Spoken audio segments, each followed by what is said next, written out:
Assalamualaikum warahmatullahi wabarakatuh. Assalamualaikum warahmatullahi wabarakatuh. Assalamualaikum warahmatullahi wabarakatuh. Alhamdulillahirabbil alamin wassalatu wassalamu ala rasulil karim wa ala alihi wa sahbihi ajma'in. Wa ba'd. Ustaz yang saya muliakan, yang sama kita muliakan, Ketua Sanad dan seluruh jajarannya, teman-teman kakanda dari angkatan pertama, teman-teman adik-adik sekalian, terima kasih. Alhamdulillah, kita bersyukur kehadirat Allah Subhanahu wa taala telah memberikan nikmat dan kesempatan untuk kita bersama dalam kajian subuh yang sepertinya kajian terakhir kita di bulan Ramadan ini, meskipun dalam suasana virtual. Salawat dan salam senantiasa kita persembahkan kepada junjungan kita Rasulullah Muhammad Sallallahu Alaihi Wasallam. Teman-teman sekalian, sangat bersyukur kita semua dan tentu kita mengucapkan terima kasih banyak atas perkenan orang tua kita Ayahanda Murabbi kita semua berkenan hadir. Insya Allah akan memberikan ujangan-ujangan kepada kita semua pada pertemuan kajian subuh terakhir kita pada hari ini. Dan sebelum kami memberikan kesempatan seluas-luasnya kepada Murabbi, kepada gurunda kita, perkenankan saya untuk meminta kepada kita semua, bermohon kepada kita semua untuk membacakan doa untuk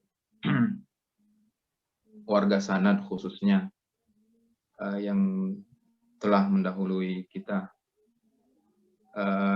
Seingat saya ada Kanda Abu Bakar, mungkin ada yang lain yang sempat saya lupa, dan keluarga besar Sanad yang lain, istri dari saudara-saudara kita, istri Kanda Zulkarnain almarhumah, istri saudara kita Syarifuddin, ada Adinda almarhum Ali Api, mungkin ada yang lain yang sempat saya lupa. Mari kita membacakan doa. Semoga semuanya diberikan kelapangan kuburnya, senantiasa dirahmati oleh Allah Subhanahu wa taala dengan membacakan surah Al-Fatihah.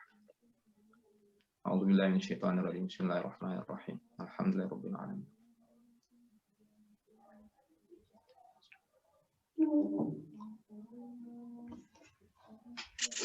Amin. Yang kedua, termasuk teman-teman kita sekarang yang setahu saya beberapa orang yang sakit, yang sahabat dekat saya, teman kita semua, saudara Zulkifli Taufik yang sekarang sakit cukup parah. Kita berdoa diberikan kesembuhan, dan saudara-saudara kita yang lain yang dalam keadaan sakit, semoga segera diberikan kesembuhan oleh Allah Subhanahu wa taala. Baik, terima kasih. Mohon maaf Ustadz, sengaja kami memberikan pengantar lebih awal hal-hal seperti ini karena tradisinya pertemuan kita selalu diakhiri dengan kudeta moderator yang entah kenapa secara sangat kekeluargaan biasanya dramatis sekali. Setiap kali pertemuan itu berakhir dengan cukup kacau, dan dramatisnya adalah selalu diakhiri dengan pembicaraan pernikahan. Yang lebih dramatis lagi, ternyata yang lebih banyak cerita tentang pernikahan adalah yang sudah menikah. Lebih-lebih lagi yang sudah 2 kali menikah. Nggak tahu kemana Bang Jenggo itu. Lebih ngebet ternyata ini yang mau poligami dibanding yang belum menikah. Setuju ya. Baik, mohon maaf itu sekedar sedikit pengantar, mudah-mudahan tidak mengurangi keberkahan yang insya Allah saya tahu pasti dari judul yang diajukan oleh Murabbi kita Ustaz Aan Farhani, Dr. Haji Aan Farhani LCMAG. Setahu saya ini sangat mencerminkan karakter beliau yang senantiasa memberikan kita pencerahan lebih dekat ke hati sesungguhnya, antara kepintaran dan kebijaksanaan. Dan untuk lebih banyaknya berkah dan afdaliyahnya pertemuan kita, kami memberikan kesempatan seluas-luasnya kepada Maha Guru kita, Ustaz Dr. Haji Aan Farhani LCMAG. Silakan Ustaz. Terima kasih Ustaz. Bismillahirrahmanirrahim. Assalamualaikum warahmatullahi wabarakatuh. Alhamdulillahirrabbilalamin. Wabihi nasta'inu ala umuri dunya waddin. Salatu wassalamu ala asyrafil anbiya wal mursalin. Sayyidina Muhammadin wa ala alihi wa ashabi ajma'in. Amma ba'd.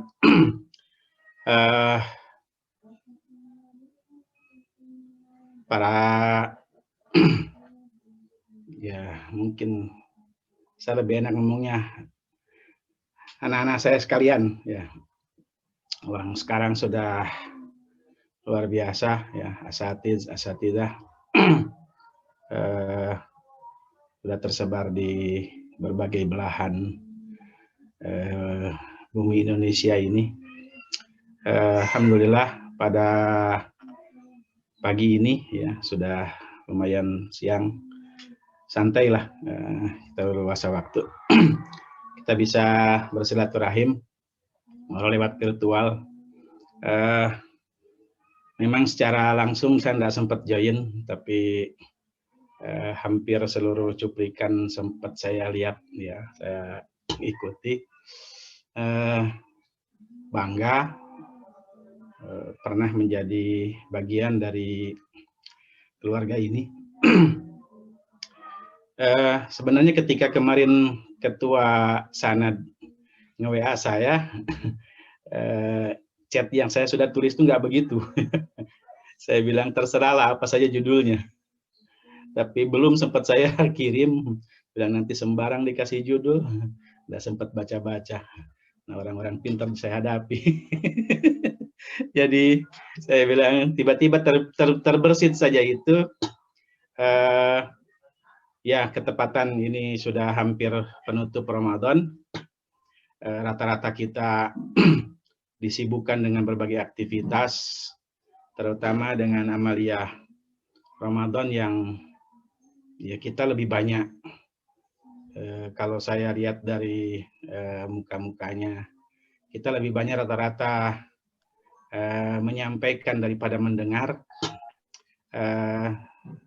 Di waktu yang bersamaan, saya baru-baru membaca salah satu kutipan atau salah satu sub dari bukunya almarhum Kang Jalal, Allah yarham, ya, dengan segala kontroversinya, saya termasuk orang yang banyak istifadah. Ya. Saya tidak lupa ketika di pondok di Todong, ya istilah bahasa santri dulu, ya ditembak langsung suruh khutbah. Kenapa buku beliau yang saya dapat, ya, khutbah-khutbah di Amerika itu yang saya baca. Kemudian banyak ya, ketika saya pulang dari Mesir, ada teman, ya Ustaz Akbar kenal, Kang Dede Rodin, ya, itu pernah ngajar di sekolahnya Kang Jalal. Dan saya senantiasa dikirimi buletinnya Mutahari. Menarik sekali tulisan-tulisannya. Nah, seperti yang ingin saya mulai dari pagi ini adalah ketika di bukunya itu Kang Jalal menuliskan tentang kisah atau ilustrasi atau apa ya, cerita yang diangkat atau yang ditulis oleh Gibran, ya Khalil Gibran, menceritakan tentang seorang petani dari desa. Dia mau jual gandum 1 karung ke kota. Ketika dia angkat atau dia naikkan karung itu ke atas punggung unta, setiap kali karung itu jatuh. Jatuh lagi.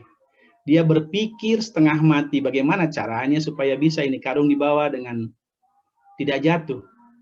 Maka muncul idenya, dia ambil karung 1, dia isi pasir. Baru diikat, lalu kemudian disimpan di atas punggung unta, dan dia merasa bangga. Dia menemukan solusi itu. Pergilah di perjalanan, kemudian ia bertemu seorang orang tua, penampilannya lusuh, tidak pakai alas kaki, compang-camping. Tapi ketika dia mulai berbicara, bahkan ketika kemudian duduk di peristirahatan karena lumayan jauh, sang petani ini mulai kagum, ya, melihat kepintaran orang tua itu, banyak tahu hal besar, banyak tahu tokoh besar, ya, berbicara tentang hal-hal yang sangat luar biasa tidak pernah ditahu oleh petani tadi, sampai kemudian si orang tua tadi bertanya sama petani itu, apa yang kau bawa itu di untamu? Dibilang itu gandum 1 karung dan pasir 1 karung lagi untuk penyeimbang. Kata orang tua itu sambil terkekeh, dia ketawa, ya kira-kira kalau pakai logat ini, bodohnya itu. Cobanya kau bagi 2 itu gandummu, kau tidak bawa barang sia-sia dan untamu tidak bawa beban yang sangat berat. Tambah bangga, tambah luar biasa kagum ini petani. Luar biasa, saya tidak terpikir gitu ya.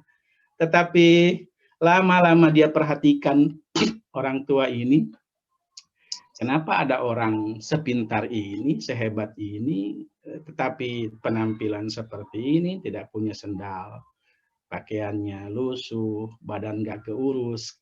Akhirnya penasaran, kata petani itu,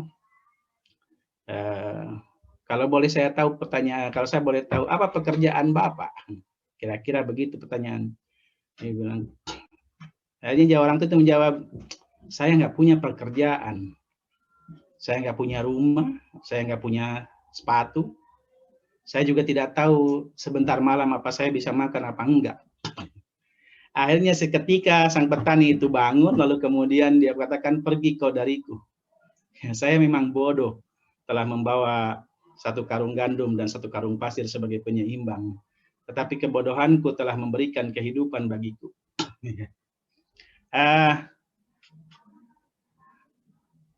Kisah ini sebenarnya saya merasa ketika membaca itu kritikan untuk kita, ya, untuk saya secara pribadi. Betapa banyak kita sering menyelesaikan persoalan sepele bagi orang, ya, sepele menurut kita, besar untuk orang, tetapi sungguhnya kita sendiri bahkan kemudian ibarat orang tua tadi, ya, kita sesungguhnya compang-camping, kita sesungguhnya tidak punya rumah, kita sesungguhnya tidak beralas kaki. Karena itu seringkali kita berupaya terus bersolek, sibuk dengan urusan luar, karena hanya ingin dilihat pantas oleh orang, ya. Sementara kita sebenarnya juga lupa untuk mengisi dari apa yang menjadi kepantasan yang seharusnya itu.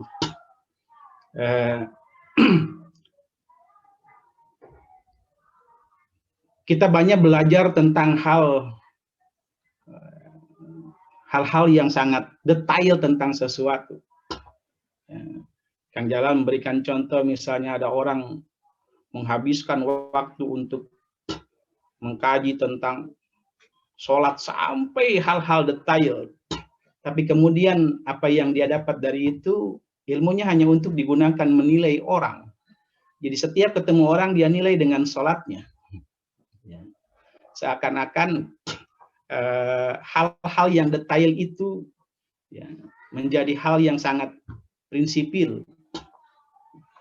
Celakanya adalah kalau kemudian ada sesuatu yang menurut pengetahuannya kemudian berbeda, lalu kemudian ya seperti bahasa sang orang tua tadi, ya, mencemooh orang, padahal orang dengan cemoohannya itu sesungguhnya dia sudah menyelesaikan banyak hal terkait dengan kehidupan.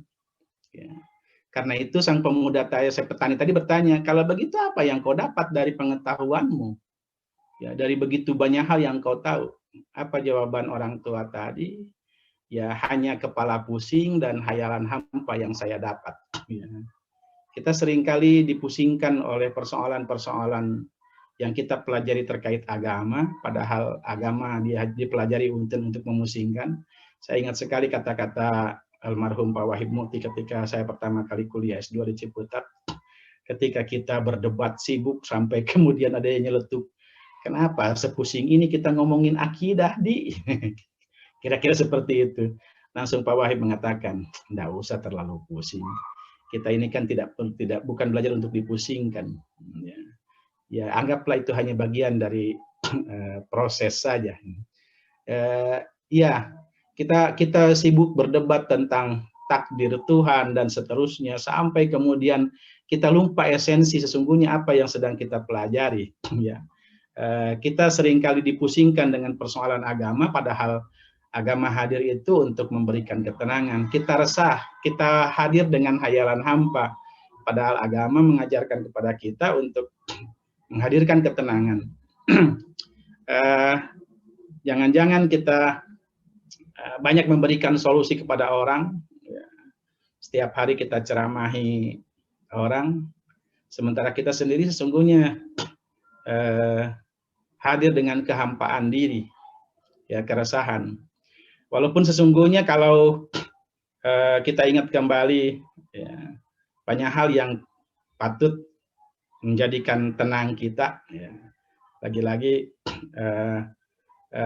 kita sebagai seorang Muslim, apalagi kalau kita ingat kriteria takwa itu bukan berarti kita tidak pernah salah, kan? Walladzina idza fa'alu fahisyah aw zalamu anfusahum zakarullaha fastaghfiru lidzunubihim.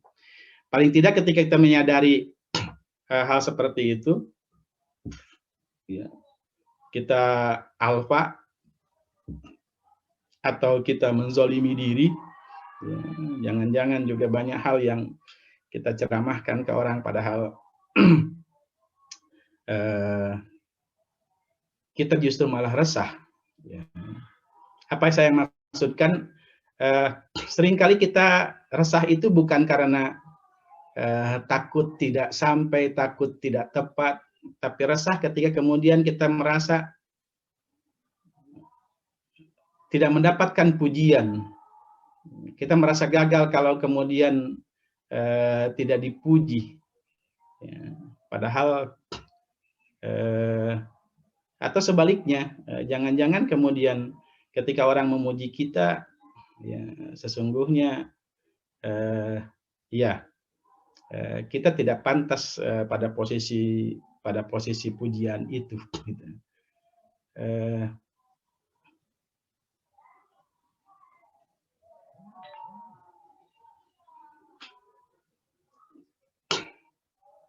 Ya, belajar di prodi ilmu Al-Quran, ilmu hadis atau tafsir hadis dulu, saya selalu menyebutkan kita sesungguhnya punya tanggung jawab besar, ya, punya tanggung jawab luar biasa, ya. Dan jujur apa ya, ada keresahan ketika kemudian ada rasa, mudah-mudahan saya yang salah gitu. Ketika ada kesan kalau masuk ya kuliah hanya untuk jadi sarjana, ya, terbukti dengan tidak ada kurang terkesan keseriusan untuk belajar, kurang terkesan untuk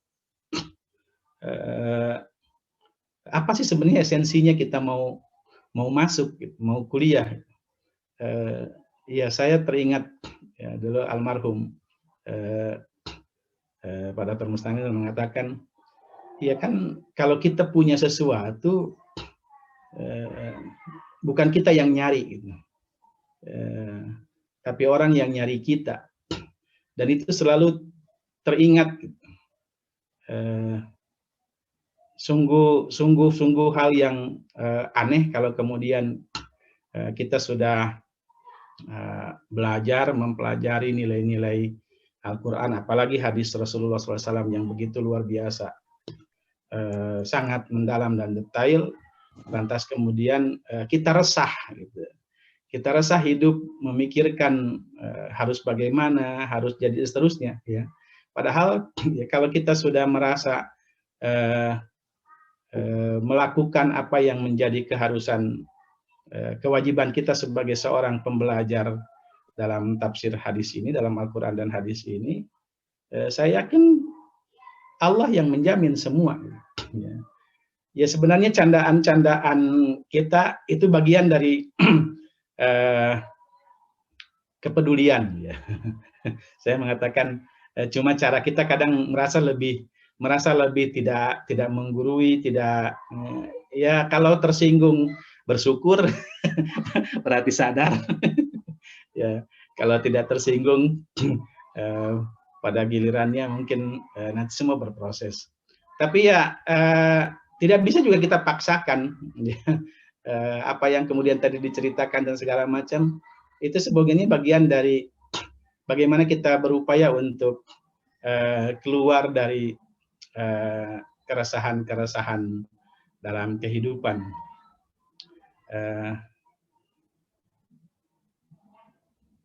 Ya, saya sekali lagi sangat-sangat bangga ya pernah dan akan terus menjadi bagian dari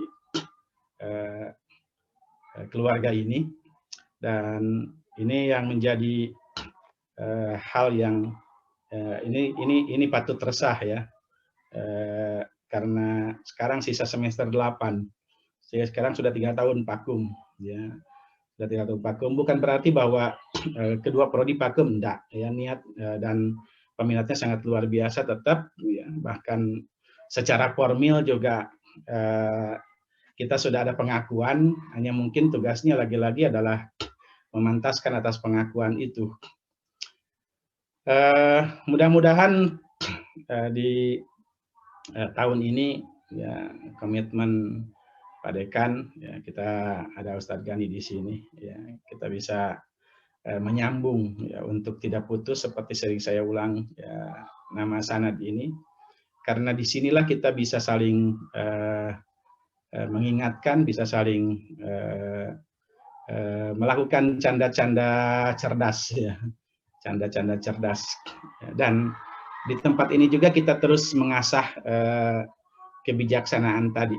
Ya. Saya merasakan luar biasa, ya, dan saya sedang berbicara tentang diri saya. Betapa Allah sangat luar biasa sayang dengan kita, ya, semua. Ketika kalau balik kepada apa yang saya jadi tadi kan pengantar itu, ya seringkali kita lupa. Gitu. Saya masih ingat sekali ketika ujian promosi, tidak tahu Pak Prof. Galib ketika itu menanyakan hal yang tidak saya duga. Ya, ya pembelajaran sangat luar biasa ya tadi. Kita ngomongin sesuatu yang sangat amaliyah, ya, tetapi kemudian ketika saya nulis, saya menjadikan itu sebagai sesuatu yang dalam tanda kutip bahasa orang-orang di sana menjadi sesuatu yang hanya ilmiah dalam tanda kutip ya, sehingga jauh dari apa yang saya lakukan ketika proses itu dengan apa yang saya praktekkan. Padahal sebelumnya ya ketika mendengar langsung dari orang yang sangat luar biasa seperti almarhum Prof. Abdul Muin, ya bagaimana beliau melakukan proses ya ketika menulis itu dengan sesuatu yang sangat luar biasa, kita malah ketika hadir itu malah asyik dengan ya tadi gitu. Lalu kemudian lupa, bahkan seringkali kita sampai larut malam, lantas kemudian kita abaikan malam itu berlalu begitu saja tanpa sesuatu. Sholat pun kadang hanya sekedar menghapus kewajiban, setelah itu kemudian lagi-lagi fokus dengan mengejar ya apa yang menjadi selalu jadi impian. Ya. Padahal ada hal yang jauh lebih. Ya. Dan itu sekali lagi bagian dari proses, dan semoga kita semua tidak hanya sekedar menjadi orang pintar, tapi bijak. Ya. Saya kira dalam diskusi-diskusi yang sudah lalu, ya bagaimana kemudian kebijaksanaan itu hadir, ya. Hadir dengan berbagai cara, termasuk ya bagian dari kebijaksanaan itu menegur dengan candaan, ya, mengingatkan yang lupa dengan candaan. Bagi saya itu adalah bagian dari kebijakan, ya, bagian dari kebijaksanaan, ya. agar kemudian kita lebih banyak fokus dengan ya tadi diawali oleh moderator dengan hal yang menyadarkan kita, ya ternyata betul ya banyak saudara-saudara kita yang sudah mendahului kita, ya, betapa dia lebih sangat dekat. Ya. Kemarin juga kita dihadirkan dengan berita duka, ya, dua sosok yang dengan sekali lagi segala kontroversinya, ya, tapi yakinlah dengan terkena wabah di bulan Ramadan, mereka adalah orang-orang luar biasa yang kita mungkin masih terus berpikir bisa enggak. Beberapa hari lalu di pertengahan Ramadan ada guru kita, ya, saya pernah sama-sama mengawas dulu, ya, Ustadz Rudin Emang, ya, yang promosi setelah pensiun, komitmen keilmuan luar biasa, ya, mengakhiri hidup dengan sangat indah, ya, di saat puasa, di siang hari habis sholat, dalam ceramah di mimbar, ya. Itu adalah hal-hal yang sepatutnya kita kembali mengingatkan diri sendiri. Ya. Itu barangkali ya curhatan muhasabah kita, ya, 29 hari yang kita habiskan. Kadang kita pulang ya habis memberikan orang banyak hal, jangan sampai kemudian kita balik dengan kehampaan. Ya. Kita bahkan mungkin balik dengan terus membanggakan pujian atas ceramah kita, atas materi kita, sementara kita sendiri sudah kadang-kadang sudah lupa ya apa sesungguhnya yang sudah kita sampaikan. Saya yakin itu adalah bukan kalian, ya, tapi saya sekedar mengingatkan karena tanpa kita sadari seringkali itu hinggap, ya, itu hinggap, tapi bukan bagian yang harus dijadikan pesimis, ya. Tapi terus kita perbaiki, kita optimis, ya, dan pada gilirannya insya Allah tetap akan menjadi keberkahan, tetap menjadi kebaikan, setidaknya doa-doa yang diberikan oleh mereka-mereka yang mendapatkan kebaikan dari sebutlah yang tadi kita anggap telah memberikan kebaikan, yakin itu menjadi satu hal. Ya. Terakhir, ya,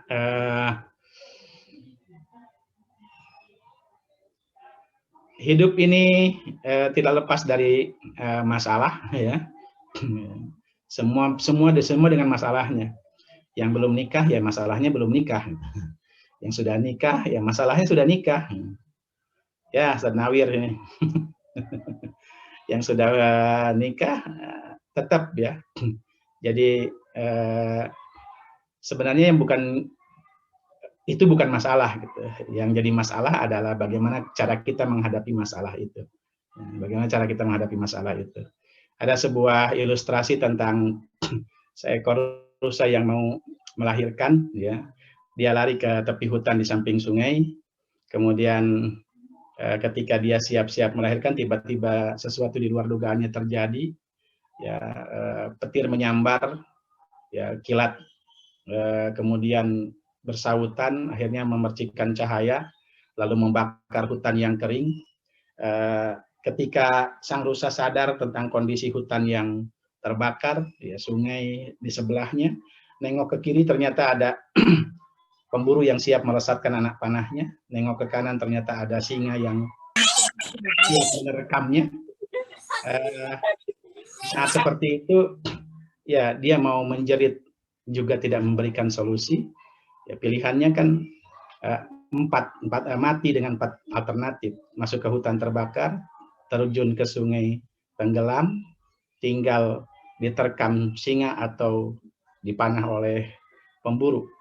Akhirnya sang rusa hanya fokus kepada tujuan utama, yaitu melahirkan. Lalu kemudian kuasa Allah hadir di situ, kilat kembali memecahkan cahayanya sehingga merusak pandangan sang pemburu, sehingga ketika melesatkan panahnya meleset, akhirnya kena di singa. Singa meninggal seketika. Kemudian petir diikuti hujan yang deras. hutan yang terbakar kemudian tersirami oleh hujan, kemudian pemburu lebih fokus dengan menyelamatkan diri dari gempuran hujan tersebut, dan rusa pun bisa melahirkan dengan tenang. Itulah ilustrasi, ya, tugas kita adalah melahirkan apapun, melahirkan karya, melahirkan generasi, melahirkan banyak hal yang menjadi tugas kita dalam hidup sebagai khalifah di muka bumi. Ya, masalah dan seterusnya akan terus silih berganti. Ya, jangan sampai kemudian kita terpalingkan oleh masalah sehingga fokus dengan masalah, lupa tujuan utama kita, yang akhirnya kemudian tidak ada yang tuntas. Hadapi masalah dengan apa yang kita mampu, karena yakin la yukallifullahu nafsan illa wus'aha, selebihnya serahkan Allah, Allah yang selesaikan semua itu. Tugas kita sekali lagi fokus kepada tujuan hidup utama kita, yaitu melahirkan sesuatu apapun itu, ya, apapun itu dalam bentuk banyak hal, ya. Atau ya bisa juga kita dengan cara membantu menyelesaikan masalah orang, ya. Karena kata Nabi kan, wallahu fi aunil abdi maka al abdu fi auni akhi. Ya, selesaikan urusan orang, nanti Allah yang selesaikan urusan kita. Saya kira itu, ya, renungan Ramadan kali ini. Mudah-mudahan bisa menjadi motivasi khususnya bagi saya untuk terus berbenah, untuk terus ya, sebenarnya saya baru sadar, ya, usia sudah sangat hampir setengah abad. Ya, ternyata seringkali kemudian udahlah, apalagi saya cari gitu, tinggal nikmati saja. Tapi kadang ingat lagi, jangan-jangan kemudian kita seperti itu, padahal kita tidak berbuat apa-apa.